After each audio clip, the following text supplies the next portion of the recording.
आज आपण बनवूयात ढोकळा. ढोकळ्याच्या रेसिपीला स्टार्ट करूया. आपण 1 वाटी मेजरमेंटसाठी घेतलेली आहे. त्याच वाटीने आपण 1 वाटी बेसन, 1 वाटी तांदूळाचं पीठ, 1.5 चम्मच साखर आणि 1 चम्मच मीठ. त्याबरोबरच आपण थोडीशी हळदी टाकत आहे. त्यानंतर सोडा पावडर. त्यानंतर अर्धा चम्मचपेक्षा पण कमी लिंबू पावडर टाकलेलं आहे. थोडं-थोडं पाणी ॲड करून आपण हे मिश्रण मिक्स करून घेणार आहे. याची कन्सिस्टन्सी तुम्ही बघू शकता. खूप पातळ कन्सिस्टन्सी पण नको आहे. यानंतर तेल घालणार आहे थोडंसं 2 चम्मच, 1 चम्मच बेकिंग सोडा, त्यावर थोडंसं पाणी टाकून त्याला आपण ॲक्टिव्हेट करणार आहे. नंतर याला खूप छान प्रकारे असं मिक्स करून घ्यायचं आहे.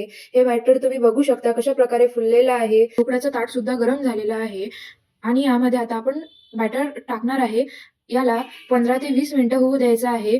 यानंतर आपण मिरची बनवण्याची तयारी करणार आहे. त्यासाठी आपण बारीक मिरच्या या कापून घेतलेल्या आहेत. त्यासोबतच सांबार आणि कढीपत्ता सुद्धा घेतलेला आहे.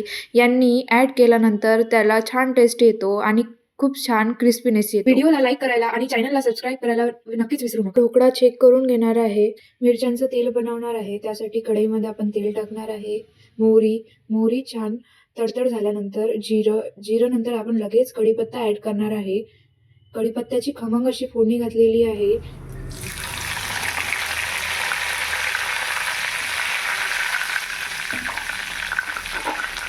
मिरच्या टाकणार आहे. मिरच्या छान परत तडतडल्यानंतर त्या अशा गोल्डन ब्राऊन होईपर्यंत आपण भाजून घेऊ. त्यानंतर लगेच सांबार ॲड केल्यानंतर गॅसची फ्लेम ही बंद करून टाकायची आहे, नाहीतर सांबार जळून जाईल. आणि अशाच प्रकारे आपला ढोकळा तयार आहे.